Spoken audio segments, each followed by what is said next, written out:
Don't talk, put your head on my shoulder. Todo título que tem shoulder, eu me lembro da música do John Denver. Não sei explicar. Sei explicar. Todo título que tem shoulder, eu me lembro da música do John Denver. Sunshine on my shoulder, né? Exatamente. Desculpa.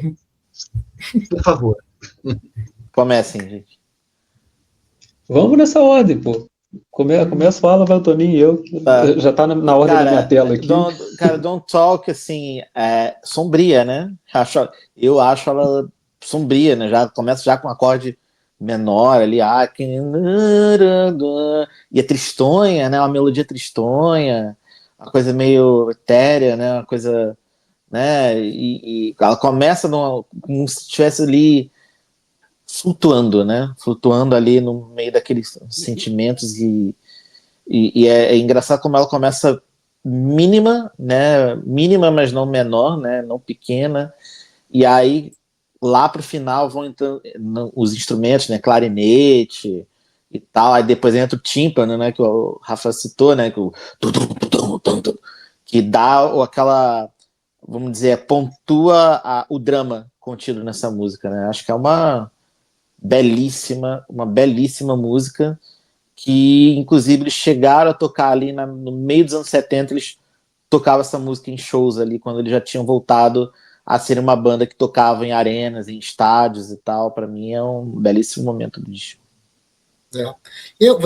Você disse tudo, porque para mim esse é o ponto mais triste do disco, na minha visão, até por causa da orquestração, sexteto de cordas, né?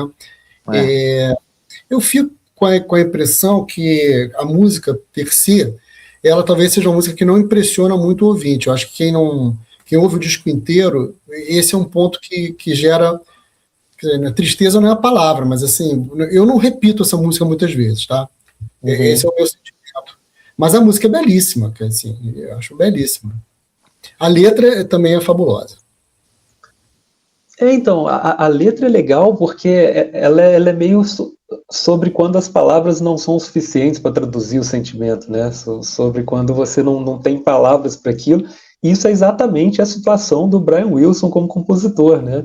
Tipo, teve o Tony Asher aí para ajudar ele a colocar, mas eu imagino a quantidade de coisas que ele não consegue achar as letras certas. O que se perde nessa tradução dele aí, né? Das melodias que ele tem na cabeça para virar uma letra, né? Então eu acho que essa música é legal de pensar sobre isso, assim, né?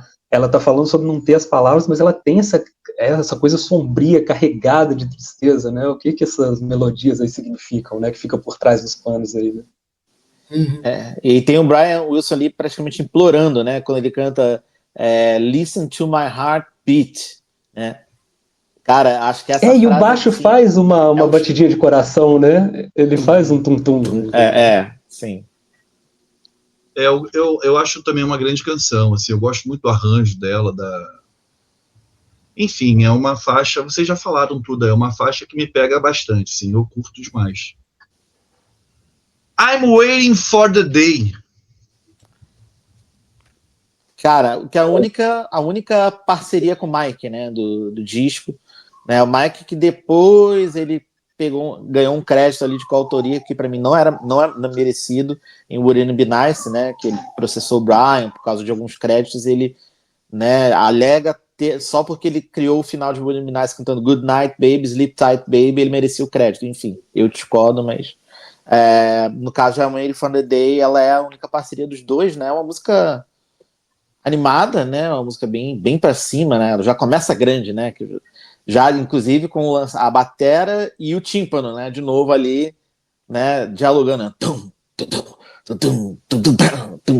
aquilo ali já dá o tom da música e aí é uma música que ela já começa grande, depois ela encolhe, ela tem uma dinâmica maravilhosa, né, que ela começa grande, depois ela encolhe, depois ela cresce de novo, né, e termina para cima naquela onda boa, aquela energia boa, uma música bem animada, e ela tem uma passagem bem legal também que, né, tem no primeiro verso, né, primeira estrofe, É.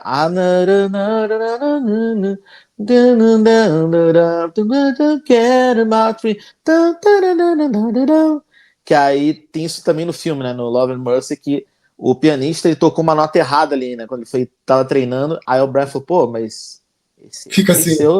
esse erro seu assim tá bonito, hein? Né? Vamos deixar esse erro aí no disco mesmo e tal. Aí ficou o erro, né? Foi um erro musical, né? Um erro bonito ali, né? Não era exatamente aquelas notas, mas entrou uma nota ali que ficou. Então, enfim, uma música que eu gosto muito e acho que ela levanta o astral. Definitivamente levanta, eu também acho. Não é uma das minhas preferidas no disco, mas também. É que o disco inteiro é bom, né? É difícil falar, pô, essa música aqui, eu pensar uma música que talvez não seja tão boa. Mentira, é tudo muito bom. É que, assim, ela tem um astral mais positivo, ela só não se destaca perante o disco, né?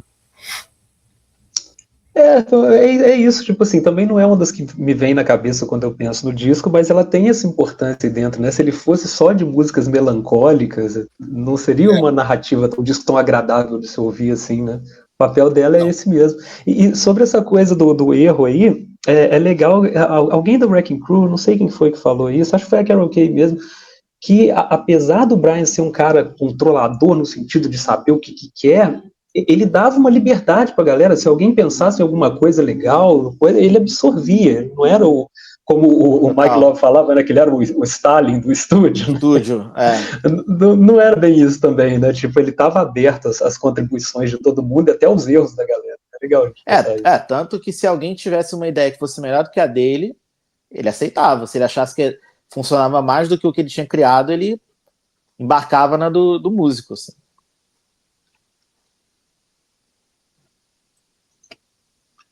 Eu acho que essa é uma das, vocês falando agora, ela é menos comentadas, né, do álbum, assim, acho que menos do que merece.